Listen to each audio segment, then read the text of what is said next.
Hello friend, मैं चंदन कुमार शर्मा आपका YouTube channel success class centre में आपका स्वागत है।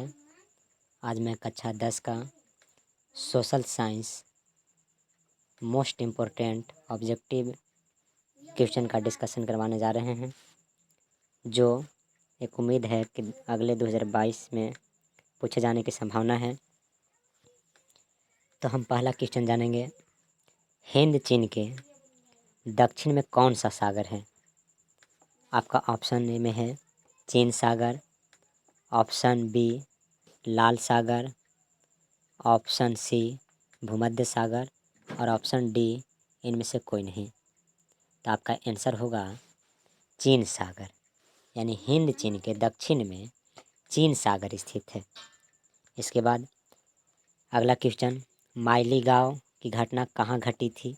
ऑप्शन ए में दक्षिण वियतनाम, कंबोडिया, उसके बाद लाओस और इसके बाद ऑप्शन डी में है इनमें से कोई नहीं। तो ये जो गांव है, माइली गांव जो घटना है, वो दक्षिणी वियतनाम में है, यानी दक्षिणी वियतनाम में। इसके बाद क्वेश्चन 3, हिंद चीन में बसने वाला फ्रांसीसी को क्या कहा जाता था? ऑप्शन है फ्रांसीसी, ऑप्शन बी है शासक, ऑप्शन सी है कोलोन और ऑप्शन डी जो है से जनरल है।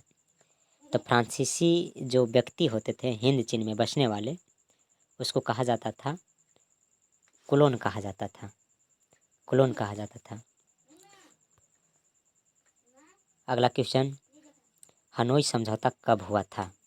Option A 1942, option B 1944, option C 1946, option D 1948। तो ऑप्शन आपका सी होगा 1946 ईस्वी में। हनोई समझौता 1946 ईस्वी में हुई थी। अगला क्वेश्चन, अंकोर वाट के मंदिर का निर्माण किसने करवाया था? तो जो अंकोर वाट का मंदिर है वो कंबोडिया में है। इसका निर्माण जो है से किसने करवाया था? ऑप्शन ए में Sri Kumar, option B Sihanouk, option C Suryavarman द्वितीय, ऑप्शन डी इनमें से कोई नहीं। तो आपका आंसर जो होगा सूर्यवर्मन द्वितीय होगा, सूर्यवर्मन द्वितीय होगा। इसके बाद अगला क्वेश्चन है, रूस में जार का अर्थ क्या होता है? तो ऑप्शन ए में पीने का बर्तन, ऑप्शन बी में मिट्टी के बर्तन, ऑप्शन सी सम्राट, ऑप्शन डी जो है से चांदी का बर्तन। तो रूस में जार का अर्थ जो होता है वो राजा को कहा जाता था, यानी सम्राट होता था, सम्राट को कहा जाता है। चलिए इसके बाद अगला क्वेश्चन, प्रथम तथा द्वितीय विश्व युद्ध की शुरुआत किस महादेश से हुई? प्रथम विश्व युद्ध 1914 से लेकर 1918 तक चला। द्वितीय विश्व युद्ध 1939 से 1945 तक चला। तो प्रथम तथा द्वितीय विश्व युद्ध जो है से किस महादेश में हुआ? ऑप्शन ए जो है आपका Australia, option B Africa, option C Asia, option D Europe है। तो आपका जो आंसर होगा यूरोप महादेश में। दोनों जो युद्ध जो चला था वो यूरोप महादेश में चला था। इसके बाद अगला क्वेश्चन जो है, मेजनी का संबंध किस संगठन से थे? Option A diet, option B Carbonari, option C लाल सेना और ऑप्शन डी इनमें से कोई नहीं। तो ये आपका जो आंसर होगा वो कार्बोनरी से था। इसका मेजनी का संबंध जो था वो कार्बोनरी से था। इसके बाद अगला क्वेश्चन, फ्रैंकफर्ट की संधि कब हुई थी? Option A 1871, option B 1864, option C 1866, option D 1870। तो फ्रैंकफर्ट की जो संधि हुई थी वो आपका हुआ था 1871 ईस्वी में, 1871 ईस्वी में हुआ था। अगला क्वेश्चन, हिंद चीन में कौन कौन देश आता है? तो option A Cambodia Vietnam, option B में केवल चीन, ऑप्शन सी में लाओस और ऑप्शन डी ए तथा सी। तो आपका आंसर जो होगा वो ए तथा सी होगा, यानी कंबोडिया, वियतनाम और लाओस, ये जो है आपका हिंद चीन में आने वाला देश है। उसके बाद अगला क्वेश्चन, राष्ट्रीय स्वयं संघ यानी आरएसएस की स्थापना कब हुई थी? Option A 1920, option B 1923, option C 1922, option D 1925। तो आपका आंसर जो होगा 1925 होगा। इसकी जो स्थापना जो करवाया था वो केवी हेडगवार ने करवाया था। इसकी जो स्थापना जो करवाया वो केवी हेडगवार ने। उसका मुख्यालय जो है आपका मुंबई महाराष्ट्र में है, नागपुर। इसके बाद अगला क्वेश्चन जो है, भारत में साइमन कमीशन का विरोध किसने किया था, यानी गो बैक का नारा किसने दिया? तो ऑप्शन ए जो आपका है वो ऑप्शन ए जो है लाला लाजपत राय 1928 ईस्वी में, महात्मा गांधी 1928 ईस्वी में, सुरेंद्र नाथ बनर्जी सुरेंद्र नाथ बनर्जी और ऑप्शन डी जो है से इनमें से कोई नहीं। तो आपको याद रखना है लाला लाजपत राय 1928 ईस्वी में, 1928 ईस्वी में लाला लाजपत राय ने इनका विरोध किया था। इसका विरोध करने का मुख्य कारण था कि वो जो कमेटी थी उसमें भारत के लोग नहीं थे, इसलिए वह इसका विरोध किए थे। अगला क्वेश्चन है, गांधी जी को महात्मा की उपाधि किसने दिया? तो ऑप्शन ए आपका है एनी बेसेंट, गोपाल कृष्ण गोखले, रविंद्रनाथ टैगोर और इनमें से कोई नहीं। तो ये आपका आंसर जो होगा वो रविंद्रनाथ टैगोर होगा। रविंद्रनाथ टैगोर को विश्व कवि के नाम से भी जाना जाता है। रविंद्र सेतु कलकत्ता में स्थित है। इसके बाद अगला क्वेश्चन है, भारत में खिलाफत आंदोलन कब चला? Option A 1920, option B 1918, option C 1923, option D 1925। तो आपका जो आंसर होगा वो खिलाफत आंदोलन 1920 में चला था, 1920 ईस्वी में चला था। इसके बाद अगला क्वेश्चन, भारत में दांडी यात्रा की शुरुआत कब हुई थी? ऑप्शन ए 12 मार्च 1930, उसके बाद ऑप्शन बी 12 मार्च 1925, उसके बाद ऑप्शन सी 12 मार्च 1940 और ऑप्शन डी में इनमें से कोई नहीं है। आपका आंसर जो होगा वो 12 मार्च 1930 ईस्वी को होगा, 1930 ईस्वी को होगा। इसके बाद अगला क्वेश्चन है, भारत के किस राज्य में मरुस्थलीय मृदा पाई जाती है? तो ऑप्शन ए जो है से Rajasthan, option A Uttar Pradesh, option B Bihar, option C Jharkhand, option जो डी है वो राजस्थान है। तो आपका जो आंसर होगा वो राजस्थान होगा, राजस्थान होगा।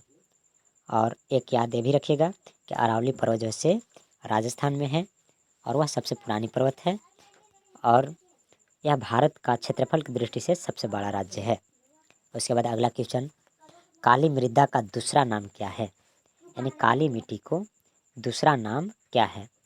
ऑप्शन ए जो है से बलुई मिट्टी, ऑप्शन बी जो है से लाल मिट्टी, ऑप्शन सी रेगूर मिट्टी और ऑप्शन डी पर्वतीय मिट्टी, यानी मृदा यानी मिट्टी होती है।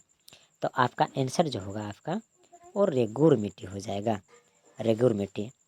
काली मिट्टी की बात की जाए तो यह भारत में सबसे अधिक मुंबई महाराष्ट्र में पाया जाता है और कपास की खेती भी काली मिट्टी में ही होती है।